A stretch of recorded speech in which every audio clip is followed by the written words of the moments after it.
The other hadith was a description about 4 fitnas that are going to happen at the end of the time.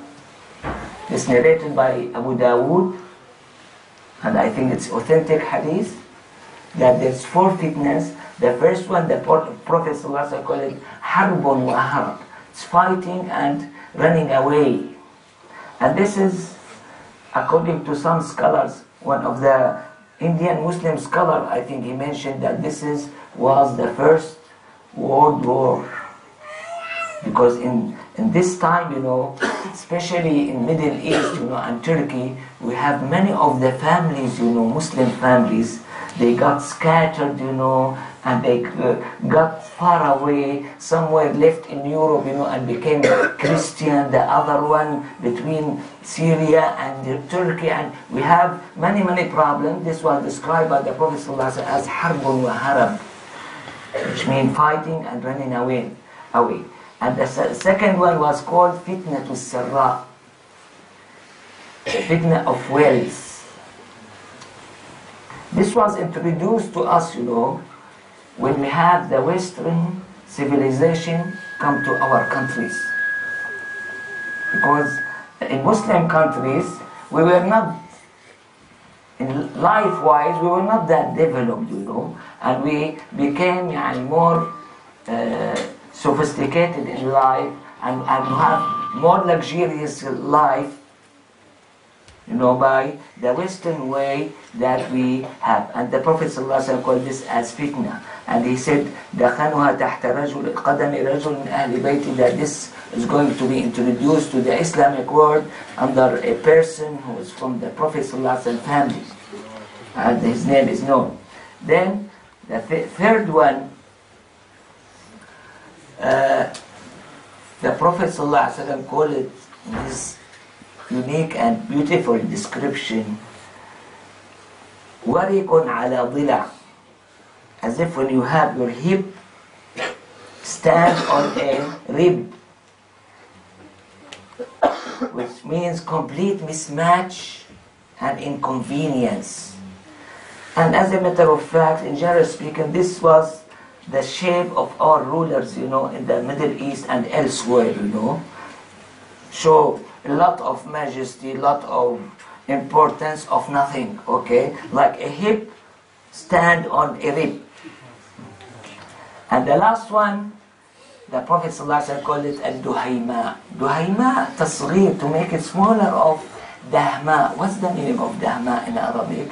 Dahma means when you have the common people, they rush, and make demonstration and many things, which we start to face, in our countries, 1 year ago or so.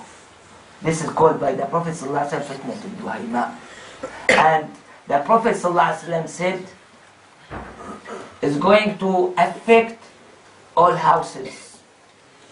And whenever it's said that it's over, it's going to carry on. Till the extent that in Muslim countries you are going to find a group of believers not mixed with others, and group of hypocrites not mixed with others. Whenever you have this sign, you should wait for Masih al-Dajjal. This is in Sunan Abi Dawud. In Musannaf Abd-al-Razzaq, another book of hadith, is narrated by Sayyidina Sa'id ibn al-Musayyib, as if it's his statement, but I think he should have heard it from some companion through the Prophet or whatever. But it's narrated as such, in Musannaf Abd-al-Razzaq, that there is fitna in Bisham. The Prophet ﷺ spoke about fitna Bisham, and it's going to start as fun among children or among boys, which happened, a few months ago. And this is going, whenever it's cold in one area, it's going to erupt in another area. Same description, but in different maneuver. And by this, the people, they are going to be really in very uncomfortable or not stable stage till a voice come till a voice come that your Imam is so and so about Sayyidina Mahdi. So I mentioned these two ahadith just to scale ourselves according to first one and see how I explained it my way. My way may be wrong, because we have, I'm not a scholar, but we have many scholars, in the past. They felt that they are about the time of being meeting the Mahdi or whatever. Okay, so here I'm just putting this information, try to apply it to our current position nowadays.